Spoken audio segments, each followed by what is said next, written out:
প্রিয় ভাইরা, আসসালামু আলাইকুম। আশা করি প্রত্যেকে অনেক ভালো আছেন। আমাদের আজকের ভিডিওর মূল টপিকটা হচ্ছে আপনি কীভাবে মুভির ক্লিপগুলো কেটে কেটে ইউটিউবে হোক বা ফেসবুক হোক, আমি ইউটিউবের কথা বাদ দিলাম। ইউটিউবে এমনটা হয় না, ইউটিউবে সব থেকে বেশি কপিরাইট ক্লেম ধরে, কিন্তু ফেসবুকের ক্ষেত্রে কিন্তু কপিরাইট স্ট্রাইক খুবই কম আসে। সেক্ষেত্রে যেটা হয়, আপনি একটা মুভি দেখছেন, আপনি মুভিটা দেখে অনেকটাই ভালো লাগছে, সেটা হচ্ছে ইংলিশ মুভি, চায়না মুভি, যে কোনো মুভির একটা সিন আপনার কাছে অনেকটা বেশি ভালো লাগছে, সেই সিনটা আপনি চাইলে কেটে এটা একটু এডিট করে, মানে একটু করে আপনি যদি ফেসবুকে প্রতিনিয়ত এমনভাবে ভিডিও আপলোড করতে পারেন, সেক্ষেত্রে হান্ড্রেড পার্সেন্ট আপনি একটা রেজাল্ট পাবেন, 100%। আমরা যখন ফেসবুকে মানে ভিডিও দেখার জন্য ক্লিক করে, এখন সব থেকে বেশি ইউটিউব থেকে বেশি সব থেকে বেশি ইউজ করে এখন ফেসবুক মানুষ। তার কারণে ফেসবুকে অনেক মজার মজার রিলেটেড ভিডিও আসে, যেখানে হচ্ছে মানুষ বাছাই করে ভিডিওগুলো আপলোড করে থাকে, যেটা হয়তো আপনিও জানেন।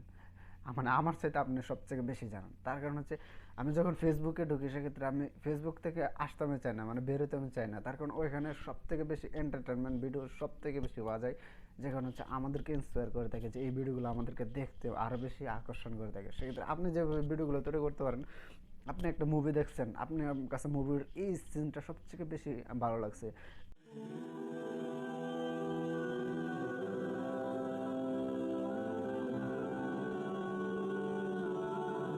ওই সিনটা আপনি যদি কাট করে, মানে মুভিটা ডাউনলোড করলেন বা ইউটিউব, সাপোজ আপনি ইউটিউবে একটা মুভি দেখছেন, সেক্ষেত্রে এই মুভির সিনটা, মানে মুভির সিনটা আপনি কীভাবে জেনারেট করবেন, আপনি সরাসরি এটা ডাউনলোড করে আপনি এই জিনিসটাকে একটু কাট করবেন। অনেক সফটওয়্যার আছে, প্লে স্টোরে অ্যাভেলেবল আছে, যেটা দিয়ে আপনি কাট করতে পারেন, মানে ওই সিনটা কাট করে মুভি থেকে ধরুন 4 থেকে 5 মিনিট ভিডিওটা একটু কাট করে এটা একটু এডিট করবেন আপনার মনতে, মানে আপনার চ্যানেলের নামটা দেবেন, আর নিচে একটা ইয়ার দেবেন। সাপোজ ফেসবুকে ঠিক তেমন কপিরাইট স্ট্রাইক কিছুই আসে না, আমি যতটুকু দেখছি আর কি। জাস্ট একটু এদিক সেদিক করে দেবেন, তাহলেই হয়ে যাবে। আর এই ভিডিওগুলো সব থেকে বেশি ভাইরাল আজকাল, একটু ভিডিও স্ক্রিনটা লক্ষ্য করলে হয়তো আপনারা দেখতে পারবেন, মানে এত ভাইরাল যে ভিডিওগুলো আমি মানে দেখে বলে বুঝতে পারবো না। আপনারা হয়তো জানেন, প্রত্যেকটা ভিডিওতে আমি দেখছি 11, 25, 20 মিলিয়ন করে ভিউস আসে। এখন হচ্ছে এই যে বাংলাদেশ থেকে যে মিলিয়ন ভিউজগুলো আসে, প্রত্যেকটা মিলিয়ন ভিউসের জন্য কত টাকা করে দেয়, আপনার কোনো ধারণা আছে?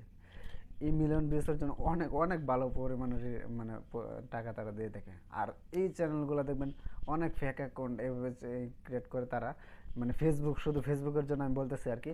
অনেক মানুষ দেখবে এভাবে ক্রিয়েট করে চ্যানেলগুলো, যে মানে অন্য বাইরের একটা নাম দিল বা বাইরের একটা পিকচার দিল, নিজের কোনো পিকচার দিল না, বা একটা মুভির একটা থাম্বনেল তৈরি করে এটা প্রোফাইলে দিয়ে দিল, অ্যান্ড দেন সেই পেজটা সে প্রতিনিয়ত ভিডিও আপলোড করতেছে।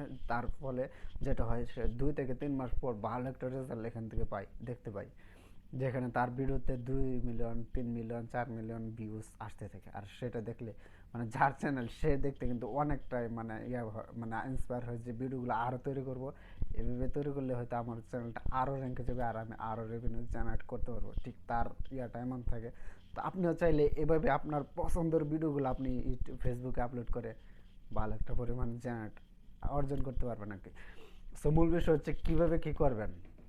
দেখুন, আপনার কাছে ধরুন আপনি কোনো একটা জায়গায় গেছেন, আপনার এখন বর্তমান যে ভাইরাল মুভিগুলো থাকে, ভাইরাল মুভিগুলোর ক্লিপগুলো কেটে কেটে আপনি এখানে একটা ভিডিও তৈরি করে যদি ফেসবুকে আপলোড করেন, সেক্ষেত্রে কোনো কপিরাইটের ইস্যু তো থাকছেই না। প্লাস আপনার ফলোয়ারও বাড়তেছে, আপনার ভিউসও বাড়তেছে, মানে সব কিছু এ টু জেড ক্লিয়ারলি আসতেছে, তাই না?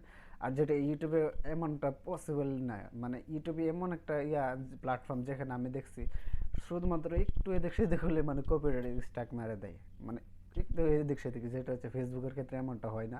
ফেসবুকে চাইলে আপনার মন মতো করে আপনি ভিডিও আপলোড করতে পারেন, যেটা হচ্ছে একটু এডিট করে এদিক সেদিক করবেন, তাহলে কোনো প্রবলেমই হবে না।